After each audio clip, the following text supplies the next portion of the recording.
Hey there, internet friends. Welcome to That D Plus Show. Class is in session for the only show from that nerdy site that lets you know what kind of quality to expect right from the name.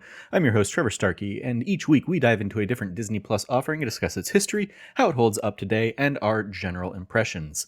If you like the show, we would love it if you like, subscribe, rate, review, share the podcast with your friends, all that fun stuff. I'm flying solo today. Cameron did watch the episode of Goosebumps, and we also, apologies, last week we said we were going to do Night of the Living Dummy, and then realized, this isn't actually an anthology series, this modern day Goosebumps, so we switched up to the first episode, Say Cheese and Die, so that's what we're talking about today. And yeah, Cameron watched the show, but he apparently was hit with some hard allergies and was unable to make it tonight. So I'm flying solo. I do have his thoughts, so I'll pepper them in when we're talking about it, or when I'm talking through my thoughts on it. But yeah, we're talking about Goosebumps, Say Cheese and Die. This was the first episode of the new 2023 released Goosebumps series on Disney Plus. Why'd we pick it? Because we're in our Halloween month, year 5, and this was one that if we hadn't already kind of identified what we would have done or what we were going to do last year, this one would have made sense to do last year, but basically ended up slotting it in this year as a new rundown, and maybe we'll do, episode 2, The Haunted Mask, next time around or something like that. We'll see. It's 2023, so we're gonna skip over the box office stuff. It has a runtime of 48 minutes. The season 1 episodes range from 37 to 48 minutes, so this is on the longer side of things. In the Goosebumps timeline, I pulled together that the original run of Goosebumps books that I grew up on, that Cameron grew up on, probably Logan as well, those were 62 books running from 1992 to 1997. I probably had all 62 of them. I mentioned in last week's episode, I feel like I had at least 50. And would do book reports on them and stuff. I remember in particular, 5th, 6th grade, doing it in that era of things, and just having a ton of these books. The original TV series for Goosebumps ran between 1995 and 1998. Then we had the 2015 movie, and then Goosebumps 2 Haunted Halloween came out in 2018, a direct sequel to the 2015 movie. And now this 2023 series, which just had a season 2 announced, subtitled The Vanishing, featuring David Schwimmer from Friends, I guess. And that's all going to be coming in January. Our roll call here, the cast and crew. We had director of this particular episode, Rob Letterman. He was also the director of Shark Tale, Monsters vs. Aliens, the 2010 film Gulliver's Travels. He directed the 2015 Goosebumps movie, though this is disconnected from that. This is not related to the previous Goosebumps iteration. He's also the director of Pokemon Detective Pikachu and this episode of Goosebumps.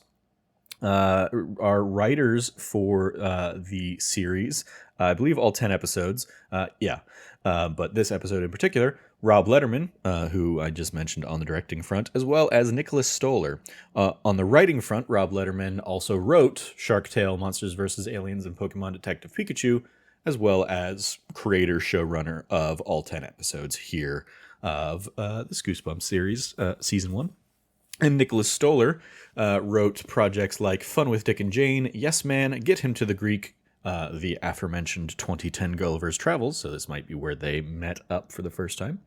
Nicholas Stoller also wrote The Muppets and Muppets Most Wanted, Zoolander 2, which I know Logan would loathe had he been on here, because he notoriously hates that movie. Nicholas Stoller also wrote Night School, Dora and the Lost City, and all 10 episodes here of the 2023 Goosebumps. And then, of course, R.L. Stine, the creator and originator of Goosebumps, credited here. Tons of Goosebumps-related credits to his name on IMDb, as well as a handful of other things, but Goosebumps being his big bread and butter from the 90s through now. Our cast of characters here, we have Zach Morris, who I gotta imagine is named after the iconic Saved by the Bell character, but he is played by, Zach Morris is the actor playing Isaiah Howard here. He's been in 433 episodes of EastEnders, which seems like a staggering statistic, but it is, I believe, a British soap. So, that's what, 2 seasons worth or whatever. It was over a handful of years, but yeah, 433 episodes. So shout out to him having the credits there. It's also in the film Jericho Ridge. Issa Briones is Margot Stokes here. She's also been in Star Trek Picard. Miles McKenna plays James, who I believe I dubbed in my notes Mascot Boy. He was in 15 episodes of Guilty Party, as well as a show called Nocturne. Will Price plays Lucas, the weird kid who at the beginning of the episode hurts himself skateboarding off the roof. He has a handful of credits going back to 2018. Rachel Harris as Lucas's mother, Nora, I weirdly associate her with The Daily Show far more than she was actually seemingly involved. She only had like 10 episodes or something of The Daily Show, but she was certainly of the era I got introduced to The Daily Show in, probably. She was also a staple in the I Love the 70s, I Love the 80s run of series on VH1 for a time there. She's also in The Hangover, Suits, and Lucifer. Justin Long, which showed up here and was seemingly a surprise to Cameron, even though I believe I've highlighted before when we would talk about this show that Justin Long was kind of the face of it. But yeah, Cameron's note here was Justin Long, ? Wild. Awesome performance from just about everybody. But yeah, Justin Long in particular. So yes, Justin Long, of course, as Nathan Bratt here. The English teacher / new homeowner who gets possessed at the end of this first episode, made his debut back in Galaxy Quest, and then would go on to be in stuff like Dodgeball, Alvin and the Chipmunks. He had a fun little memorable run in New Girl, and this was a fun one I pulled for our video game friends. In the animated series Skylanders Academy, he voices Spyro the Dragon. So shout out to that. Rob Hubel plays Colin. He's a stand-up and improv comedian with numerous credits going back to 1998, with Children's Hospital probably being one of his most notable. Leonard Roberts as Ben was in Drumline, which is certainly a movie I remember when I was in Drumline in high school. But then I probably most recognized him for his role as, I believe, D.L. Hawkins in Heroes, the first season. And then he's also more recently in American Sniper. Ben Cockle as Harold Biddle, the kid from the beginning who gets burned alive and becomes kind of the haunting ghost creature guy, is in Superman and Lois and The Mysterious Benedict Society. And Renan Payne as Allison, with another handful of credits going back to 2018. Cast of the show does have a few other people, but I kind of focused on who is really highlighted in this first episode. So that's who we're looking at here. A little bit of trivia here. Say Cheese and Die was the 4th book of the original run of series, released in November 1992. The other episodes are all based on or have references to the original run of books, like episode 2, The Haunted Mask, is a reference to book 11 of the same name. Episode 3, The Cuckoo Clock of Doom, is book 28 in the original series. Episode 4, Go Eat Worms, is book 21 of the original series. Episode 5, Reader Beware, is the subtitle that the Give Yourself Goosebumps series of books had. These were choose your own adventure books that I read a number of, where you would basically get to the bottom of a page or two and it'd be like, do you go left or right? If you go left, jump to page 32. If you go right, jump to page 49. You jump to page 49, it's like, ha ha ha, you've died. Go back to the beginning or something like that. And the kind of subtitle of the Give Yourself Goosebumps books was Reader Beware, You Choose the Scare. Episode 6 is Night of the Living Dummy, based on book 7 from the original series. As I mentioned, that was the one we were originally planning on doing this week, but I loaded it up to start watching it, and it was immediately like previously on, flashing back to the first handful of episodes. And I was like, oh, well, I don't want to jump into this story in media res. I thought it was much more anthology based, like the 90s series was. Episode 7, Give Yourself Goosebumps, the aforementioned Choose Your Own Adventure books. There were 50 that ran from 1995 to 2000. Episode 8 is titled You Can't Scare Me, which matches the title of book 15. Episode 9, Night of the Living Dummy Part 2, which was corresponding to book 31 of the original series, the sequel to Night of the Living Dummy. And then lastly, episode 10 is titled Welcome to Horrorland, which is most likely a reference to book 16, One Day at Horrorland. But there were also episodes Welcome to Dead House, which was the very first Goosebumps book, book 1, and Welcome to Camp Nightmare, book 9. So the Welcome to kind of naming convention mixed with Horrorland here is a fun little mashup there. Two more little silly bits of trivia here. According to IMDb, the Biddle House is Minnetonka Lodge in Minnetonka Regional Park, Coquitlam, British Columbia. And Isa Briones' mother, who plays Isa Briones being Margot on the show, is played by Lexa Doig. I don't believe we actually see her in this first episode, but Lexa Doig also plays the mother of Theo Briones in season 1 of Chucky, the Chucky show, rather. And Theo is Isa's brother. So Lexa Doig playing the mother of both of these Briones children in various horror shows. Interesting enough, I guess. One last little thing that I'm throwing in here, just kind of with a little bit more context on the show now, since I built part of this basically before I'd actually watched and sat down with the first episode. We get references to the first 4 episodes kind of in our opening sequence. We obviously get the camera from this episode, Say Cheese and Die. We get imagery of the haunted mask in the basement there in the house. We of course get the cuckoo clock of doom that pops up a couple times over the course of the episode, and we get a reference to Go Eat Worms, with not only one of the character Lucas, I believe, eating worms in the episode, but also our Harold Biddle character feeding worms to some creature in the terrarium at the top of the series. And with a little bit of context, looking at kind of the rest of the opening episodes, it looks like episodes 1 through 4 are all centered around the same Halloween party that we see in this episode, in this first Say Cheese and Die episode. We get Isaiah's primarily Isaiah and Margot's perspective in this particular episode. But then episode 2 is going to be The Haunted Mask, which features a character that isn't too much in this episode, so I didn't call her out, but Isabella. Cuckoo Clock of Doom, I forget who that one centers around. Maybe James and his like boyfriend or crush character Sam, maybe.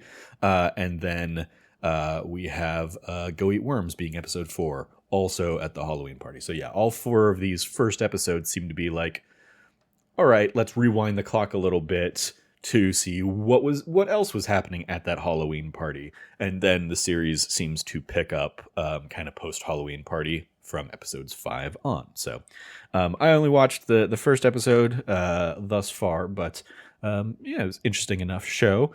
Had a fun enough time with it.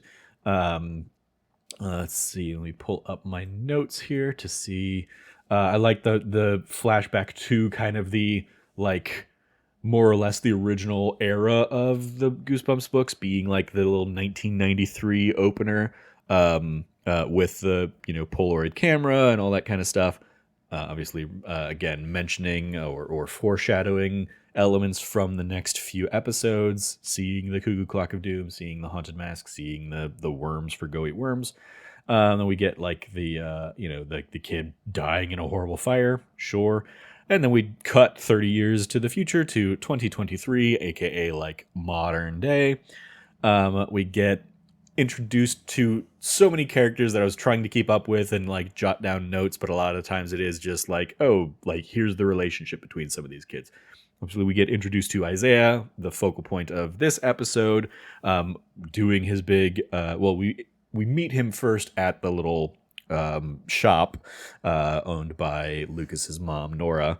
But then we get like his real introduction, doing like the pep rally, like rah rah.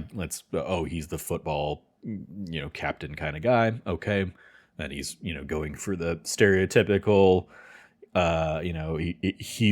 He needs to play in Friday's big game because scouts are going to be there and all that stuff. I loved the line "I'm humping us to victory," who again I attributed here to mascot kid, but I believe James, that character's name. Just thought that was a fun bit of writing and and performance with the teacher, or I got to assume he was a teacher, not like the principal, calling out the humping. Oh no, no humping, but I'm humping us to victory. Let's see. We get I believe Cameron calls this out here, but shout out.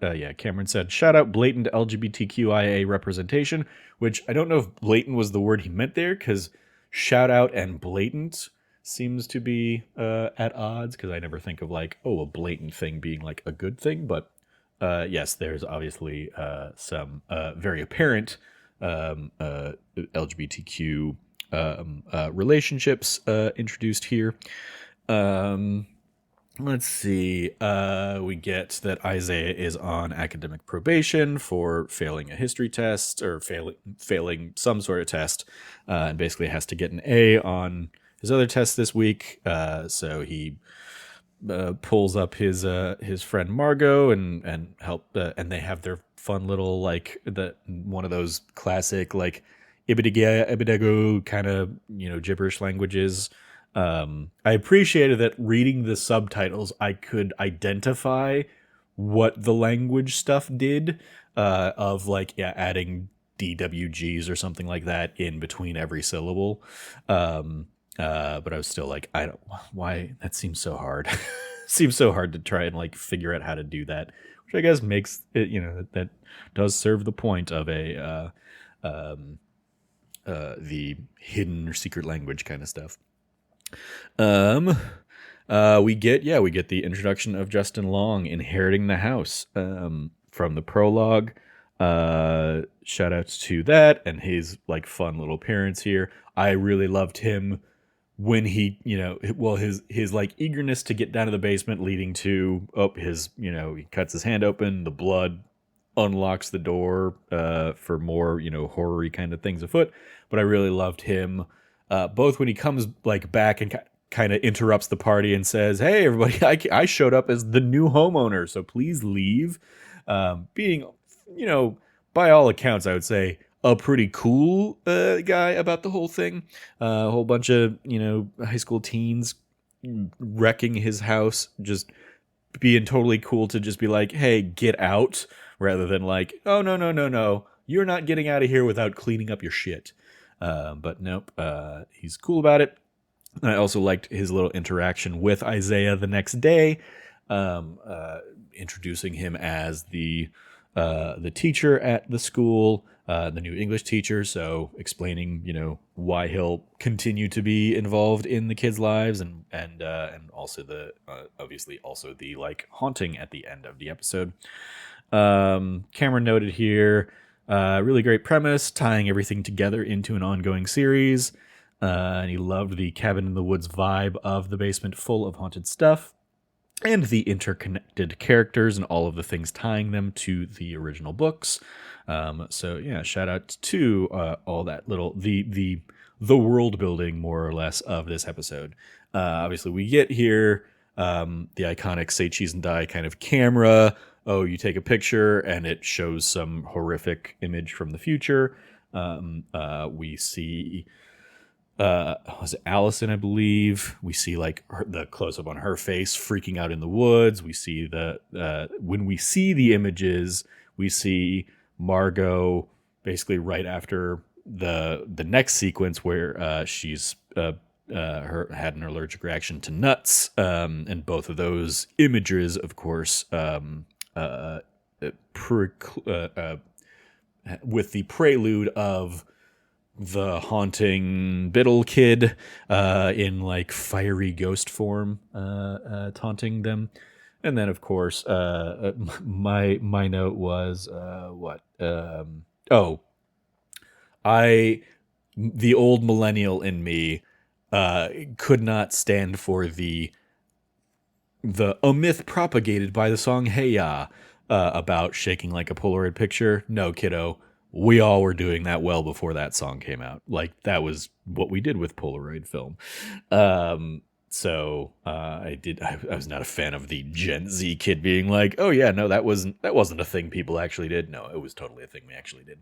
Um, but yes, where's my other note? Fuck Sam for immediately taking a picture of Isaiah after Isaiah has been like, "Oh my god, I took pictures and they turned up showing horrific moments from their futures," and then Sam being like, click, just to like, hey man, if you don't believe him, that's fine, but you don't need to like in the worst case scenario that it is true, you don't need to immediately take a picture of Isaiah that's going to show a horrific moment from his immediate future. But sure enough, he does, and Isaiah is shown the premonition of breaking his arm in the football game. So he tries to avoid fate, as so often is the case in these kinds of stories, and smashes the camera, lights it on fire, and then we get that great beat during the football game at halftime where the camera's there, fully restored in the locker. Basically, the image that I'm using for the thumbnail here in the video version next to me over that way. Yeah, that way. There we go. It's a weird position to do my hand thing on, but also in the thumbnail of the YouTube video. So yeah, shout out to the camera, just magically, hauntedly being back, and then I liked the beat that we get of all the fire monsters on the football field freaking Isaiah out, but he's not the only one that sees it. Nora ends up seeing it as well, and basically is like, "Oh no, something is fucked up," and Isaiah's going to be out for 6 to 8 months. And Nora shows up to talk to Ben, Isaiah's dad, to say it's the Biddle kid. He's back, and he's haunting all of our kids for what we did to him.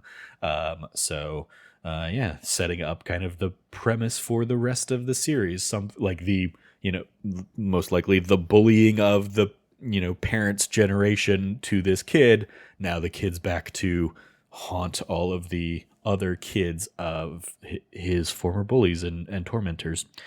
And then the last little beat we get is Biddle, of course, possessing Mr. Bratt. So, yeah, I'm interested. I might sit down and watch the next few episodes just to get a sense of where the show goes from here, rather than wait until next year when we do that D Plus show Halloween month again. But I enjoyed it. Solid first episode. As a fan of these, growing up, it is something that it's fascinating. I talked with Cameron about this a little bit last week. I don't remember if we were on the podcast or not, but for the amount of Goosebumps that I loved and read growing up, it is fascinating that I'm just not a horror person in my later years. And I think it largely comes down to I can control what I visualize or don't visualize when I'm reading a book. And also it's really hard to do jump scares in book form.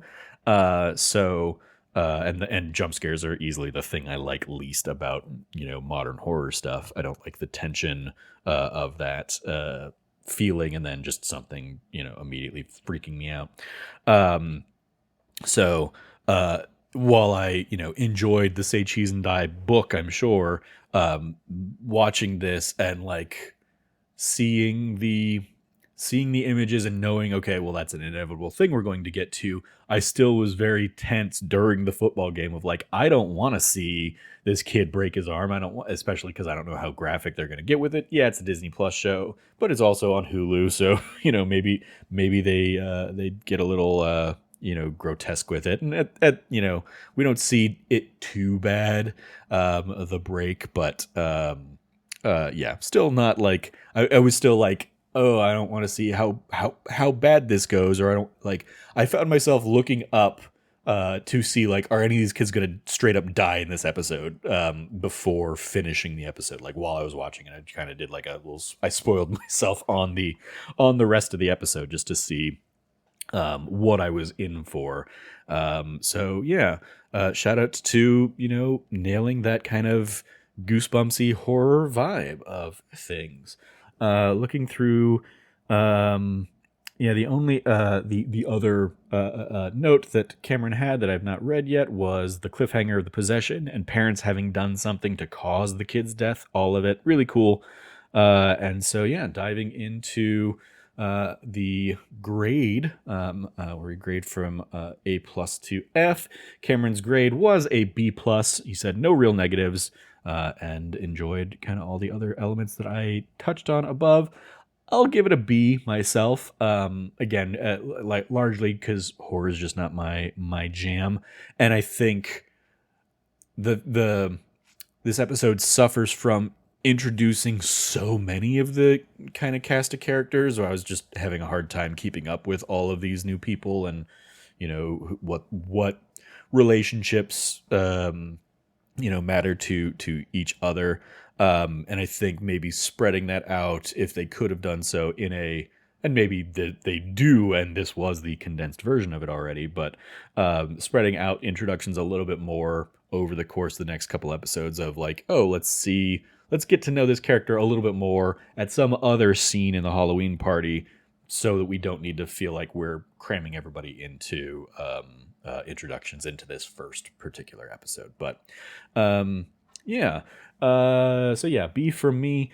Extra credit, other suggestions if you like this. Of course, Agatha All Along, still ongoing. We have the 2023 Haunted Mansion. We have Werewolf by Night. We have The New Mutants, Secrets of Sulphur Spring, My Ghost Story, Celebrity Ghost Stories, and Ghost Hunters. So if you want to get into some of those like quote-unquote real life ghost hunting kinds of things, those are some recommendations here as well. Extracurriculars, what else are we watching on Disney Plus? I am keeping up with Agatha All Along. I watched the episode 5 this week, which I believe is like the midway episode. I believe there's 9 episodes in total in the season. I don't know if Cameron had watched that one as well, but he did mention when he was here the other day recording that he was caught up on episode 4 prior to this week's episode. So I imagine he's trying to get caught up and keep up with the show now as well. So yeah, and shout out to Agatha All Along. Still enjoying kind of the mysteries of the coven and where the adventure is taking Agatha and these other characters. So yeah, that's gonna do it for this week's episode. Next week, we decided we're gonna do Can of Worms, which I believe is a Disney Channel original movie from 1999. Cameron said excited to revisit that movie and either be excited or horrified by the quality of the movie. And I don't believe I'd ever seen this one. So yeah, this is going to be, because this would have been 1999. I was like freshman in high school when this would have come out, and probably just was in a kind of dark period of Disney Channel stuff. So yeah. Or maybe it'll be like Halloween Town, where I'll watch it and be like, oh no, I did watch this. I've just completely like forgotten everything about this movie or blacked it out of my memory. So we'll see for next week. Can of Worms in next week's episode. And then we'll be following that up and wrapping up the month with, of course, the Treehouse of Horror. It's going to be Treehouse of Horror 10, 11, and 12. The next 3 in our ongoing series of Treehouse of Horror anthology episodes here on That D Plus Show. So stay tuned for that the next couple weeks. Apologies again for if you were expecting or looking forward to us chatting about Night of the Living Dummy. Maybe we'll get around to that in 4 or 5 years' time.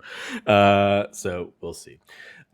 But yeah, that's going to do it for this episode of That D Plus Show. Thank you for joining me to chat this quick little solo episode of Say Cheese and Die.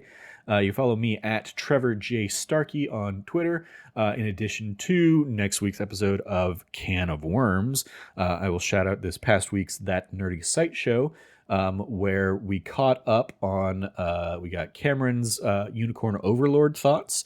We also got my review of Legend of Zelda Echoes of Wisdom. We also had my review and just kind of an extensive conversation that Cameron and I had around the film Saturday Night and kind of the legacy of Saturday Night Live, as well as my thoughts on the film The Wild Robot.